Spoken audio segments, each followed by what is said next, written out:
It's an observable and confirmable fact that urban divorce rates across the globe, independent of country and continent, are much higher than rural ones. And a while back, Barbarossa, in a video I've mentioned several times already about traditionalist relationships, brought this up to a limited extent, briefly, and he talked about basically the textbook fact that mechanization helps to enable divorce on the part of women, and I'll get to that later. But the statistics, which you can get from the UN, I'm going to read off a bunch of them from the UN from the years 2002 to 2006, are consistent across the board. And the UN has stats, unfortunately not by gender. They don't have it by gender, but we already know that worldwide women initiate divorce most of the time. We don't need to look at that. That's been done 1,000 times. That to the extent that the information could be gathered from some countries don't have available information, it seems to be consistent. So if we look at El Salvador, random country, for the year 2002, we have a total divorce of 4,179, urban 4,052, rural 127, which in the year 2006 rose to urban 4,722 to rural 241. Mexico, 2002, urban 52,589 versus rural 2,626. Of course, it rose in 2006 as well, as compared to 2002. Let's look at Korea, for example, which I've talked about recently. 2002, urban divorce rate was 117,511 versus rural 25,600. Mongolia, 2002, 583 urban versus 105 rural. Of course, much smaller numbers, but nonetheless, it's below. The rural divorce rate is below urban. And we can see it in Europe as well. Let's look at Bulgaria. 2002, 8,613 urban divorces versus 1,584. In 2006, this rose to 12,153 urban divorces in Bulgaria versus 2,662 in rural areas.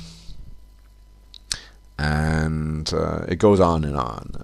I think we don't need to look at too much more, although I suppose we could look at one more.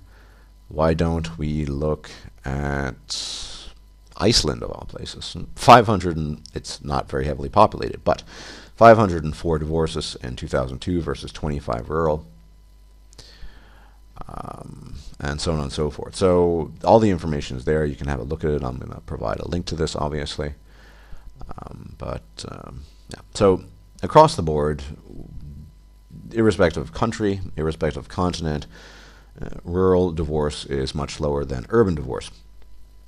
Sometimes the numbers aren't that great, but in countries like Mongolia or Iceland, there isn't a very large population to begin with, so that explains that. One of the possible theses that could be offered, that Barbarossa has already offered for this, is that mechanization, along with a laxing or a loosening of divorce procedure law, creates an environment where women are more likely to divorce. And I will get to that in a second. Just to add a bit more information, so there was a paper done, a very rigorous one, in Denmark of all places. And Denmark is often voted by the United Nations as one of the, if not the healthiest nation in the world. Read off the abstract. We show that with Danish data that of the couples who married in the city, the ones who stay in the city have a 23% higher divorce rate than the ones who move to non-urban areas. Similarly, for the couples married outside the city, the ones who move to the city are more likely to divorce. This correlation can be explained by both causal and a sorting effect. We disentangle them by using the timing of events approach. In addition, we use information on father's location as an instrument. we find that after allowing for sorting, the effect of living in the countryside on the divorce hazard drops substantially and loses statistical significance. So this is a very long paper, and I don't have the time in this video to read it all off, and there's a lot of technical information there as well, but I would suggest you have a look at it. It's interesting. Finally, the final part of the paper really is, well, I think that they're missing the mark, or it's typical that they're missing the mark. They're not talking about something I think that they should be talking about.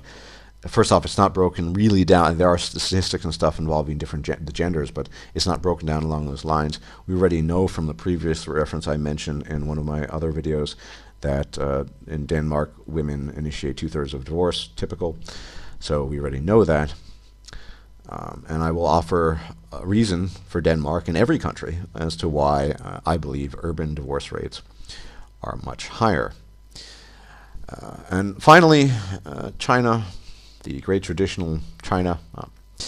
An article written by Chen Xinjian, I believe, that's how you pronounce it, I'm not sure. A women's institute researcher at the All China Women's Federation, so you guess a slant on this. And she talks about this a bit. So it goes on. In the countryside, things have changed. Free choice rather than arranged marriages are being promoted due to social and economic progress. Rural women have more life choices, particularly those who migrate to cities. Working in the city broadens their horizons, bringing them economic independence. They consequently expect to be mistresses of their own fate. Many of them disdain to marry fellow rural dwellers, but are frustrated that traditional prejudice makes them the last choice of marriage partner for urban men. This situation is likely to continue for a long period. Thanks to economic development, more equal status for women, the establishment of social security for seniors, and education on reproductive science and rural convention of early marriage and lots of children is now being rejected. Endowment insurance for rural residents is having far-reaching influence on farmers' attitudes towards having children. Gender imbalances have made it harder for men from poor households to find marriage partners. In depressed areas, the cost of marrying is ruinous to the man's family to the extent that many simply cannot afford it. As farmers attach supreme importance to having a family and offspring, some risk the cheaper and more convenient alternative of buying wives. The divorce rate in rural areas is likely to remain low, as divorce deprives rural women, here, pay attention, as divorce deprives rural women of some of the basic means of production, such as land. Those that work in township enterprises, however, have more freedom. For the sake of family solidarity, husbands now tend to treat their wives more fairly. Where have we heard that before? That husbands treat their wives poorly, namely. The extramarital affair is an alluring but risky concept to rural women, one that could bring turbulence and inflict calamity on their lives, so they generally desist. So, very gynocentric, obviously. So I've read all of that off, and I want to now talk about the theories behind it. So I think there are two theories we need to bring into sort of existence and essentially meld. I see this as a melded in theory. So Barbaros has offered the idea of mechanization. Mechanization is quite an abstract word. I mean, it can mean anything from the transformation of unpaved roads to paved roads with complex traffic taking place, cars, lorries, buses, and so on, to bullet trains going at speeds of over 200 kilometers per hour. That's mechanization as well. The aspect of mechanization, however, that I want to focus on in this video is the internet. Because I believe the mechanizing force of the internet has had a key role in the increased divorce rates as a whole, but specifically in urban areas, because urban areas tend to be more mechanized, and one of the consequences in modernity of the last 10 to 15 years, of course, is a high degree of access to the internet. The other element that I'm going to adduce here is an old element, and one we've talked about very, very often, namely female hypergamy. In one of the articles that I posted a link to, they talk one plausible explanation for the higher divorce rate, particularly in Denmark. I think it's from the Danish article, is that there are more coupling opportunities, more opportunities to meet other people in urban environments. And that's true. It goes without saying. It's kind of a no-brainer. But what does that really mean? It means in concrete terms that an urban environment, by definition, is going to have a higher concentration of people, a larger population than a rural one. You're also going to have much more infrastructure, so the ability to meet people is going to be easier. And with internet, well, I'll get to that in a second, the possibilities to meet people grow exponentially. But what is the driving force behind all of this? The driving force, as usual, is female hypergamy. Now, female hypergamy, as we know, is simply stated just marrying up. The human female is driven by an instinctive and essentially unconscious desire to constantly increase her status, her own personal status, primarily by means of acquiring a higher status male partner. They have virtually no control over it. Most women aren't even aware of it, but this is an observable scientific fact. Even the most liberal-minded or the most PC-minded biologist is not going to deny that. And when I would argue, I think Barbara says as well, that along with mechanization, you often see a loosening or a relaxing of certain laws, or at least the restrictions. Not necessarily that people aren't being encouraged to divorce, but as I think I'm paraphrasing here, but I believe Barbara also said something to the effect of some landmark piece of legislation that makes the process easier. Once the process is easier, once you don't need to offer specific reasons, divorce rates will shoot up. And in China, of course, they have, just as an example. And if no-fault divorce, which is what we have in the West, is introduced, they'll shoot up even higher. So the loosening, the relaxing of the divorce procedure can, of course, contribute to that. Then you have the mechanization. But female hypergamy, why, at the end of the day, in urban environments, is the divorce rate higher?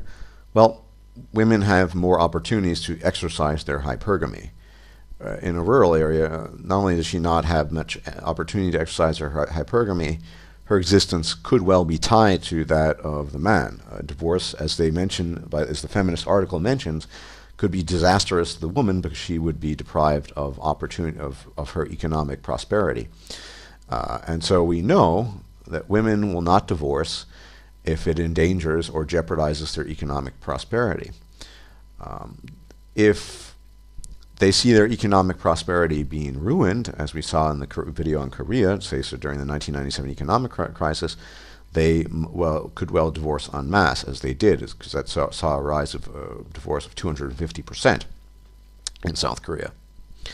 So the correlation between economics and divorce is, well, crystal clear, I think, by now. Hypergamy and social status. Well, social status really, in large measure, equates to economic status. Now, that might not have always been the case. In fact, it certainly wasn't always. I imagine in the Neolithic era, when the guy who was, 6'3", incredibly strong, powerful, and could beat the crap out of everyone else, that was the so-called alpha male. It was, of course, the females would, of course, act hypergamily towards that guy. But as we developed a trade and barter system, as the world and civilization came into existence, social status became much more of an economic phenomenon than anything else. Now, one thing that that is another contributing factor that I see as perhaps even the primary element of the mechanizing contribution to this issue, to this problem, is the internet. And it's also responsible for a slow but steady rise in divorce in rural areas. Because the internet allows you to reach out worldwide. It allows you to do anything, essentially, more or less, in terms of communication and interaction with people, albeit on a limited scale sometimes, but I could interact in theory with someone in China, and he or she can interact with me. My subscribers come from all over the world, and I'm at the moment based in Germany. So, I mean, there you have it.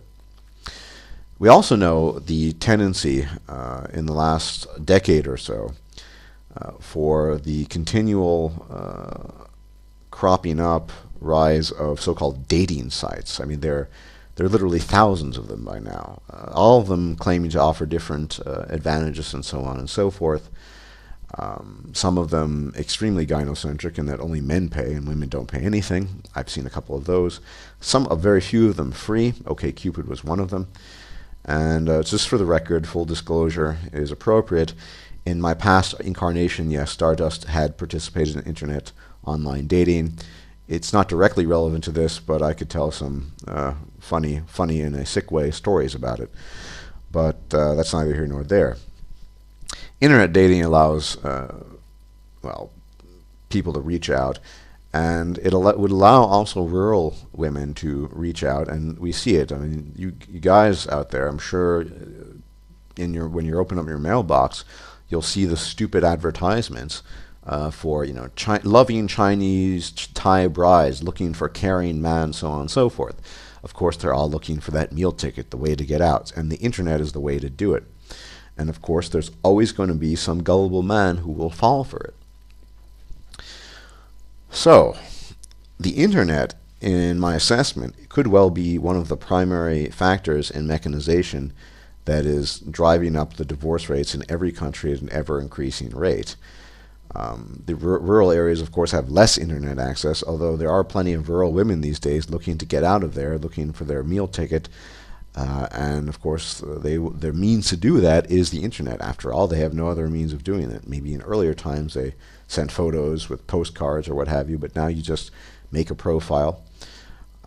Interestingly enough, as a sociological experiment, I've looked at some of these sites on occasion, and you do see sometimes divorced rural women, not too old, mind you. They get married young in their late 20s, which often corresponds to the peak of divorce rates in several studies that I've looked at, late 20s across the board in every country, and looking for a new husband, a better man. But as I said, yes, in part, the higher concentration of people in urban areas explains higher divorce rates there, obviously, but it doesn't explain the mechanics of what's actually going on. When people speak of coupling more opportunities, they're mostly speaking of female hypergamy. Women initiate divorce much more frequently than men. They're much more easily dissatisfied than men, and this, of course, would lead them to seek opportunities elsewhere. So it's important to be aware, and I don't know how aware you are of this, but the female hypergamous instinct is insatiable. It's always there. This is why past societies did their best to hold it in check. Of course, there were much fewer opportunities in past societies and past civilization for females to exercise a hypergamy. To the extent that there were opportunities, well, those societies did their best to hold it in check. With the onslaught of modern feminism and mechanization across the board, across the globe, as well as a loosening and relaxing of laws in formerly traditional countries, or even now we could still call them traditional countries, divorce is just shooting through the roof. And I think if you look at the actual stats, and I have that it's far less gradual than it was in the West. And so you have, say, in China and South Korea, I mean, the rate that's been increasing is just incredible. It's almost mind-boggling that it's happening at a much, much faster rate.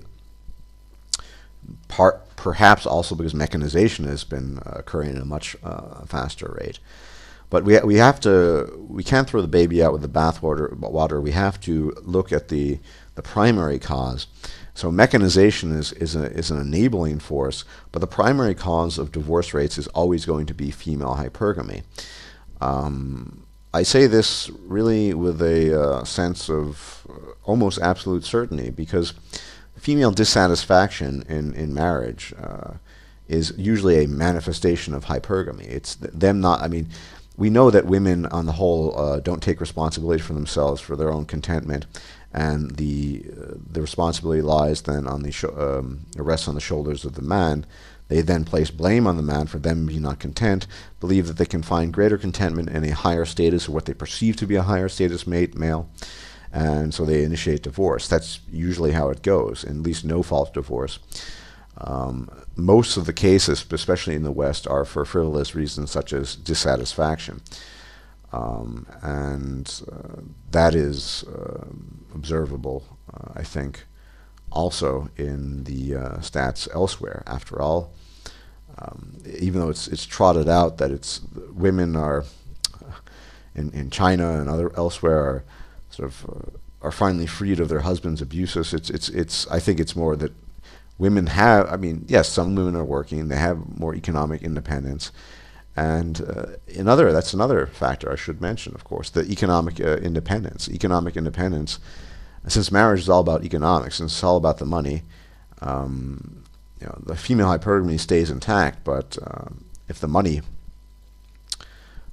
is there, then for the woman, independent of the man, then those are bad cards for the man. On a final note, I'm going to be posting a link to a video. There are no subtitles, however. The esteemed Lord of Caltech, who happens to be Chinese, has done me a favor and translated most of what has gone on in the dialogue. And you'll see in this a Beijing woman on the subway dumping her man because, well, he doesn't have enough money for her. Go figure. Beijing, of course, being very, very urban. So I hope you enjoy that bit. I'll post in the description box the transcription of what she's talking about. But I just wanted to maybe, in this particular case, nail the lid of the coffin shut finally, and explain the sort of commingling of the mechanization effect along with the hypergamy effect. So this should also serve as an explanation to those unfortunately deluded men who believe that by finding a foreign bride, they're going to a submissive Asian wife. I have one gentleman, I believe his name is B.G. Grimm, who is obsessed with this concept, and it is a fallacy.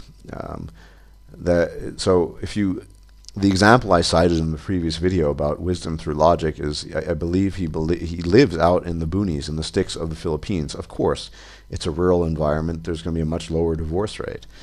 But no one's going to change female nature anytime soon. And the question I pose to those men who are still deluding themselves into thinking that a non-Western woman, an submissive Asian wife, as they put it, is the solution to their problems, that same submissive Asian wife doesn't really exist.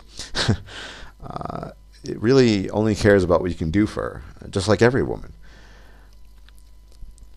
I think it's important that we talk about what some of the core ideals of being part of the MRA, or just being involved in the MRM, or being a man going your own way.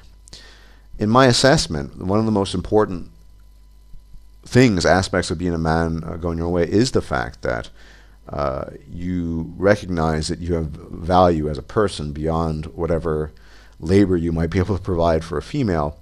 And because the female only sees the relationship between man and woman as a economic transaction, usually where she doles out sex for compensation, and the man as a utility to satisfy her needs, we renounce that. And to those men who still believe they can find submissive wives, I think you should bear in mind that those submissive wives do not value your personhood any more than the non-submissive ones do. Their hypergamy might be held in check, but well, that's like saying a rabid pit bull isn't going to bite you because you have a heavy leather muzzle on its jaws. I mean, of course it's not going to bite you. It can't bite you. It's the same analogy.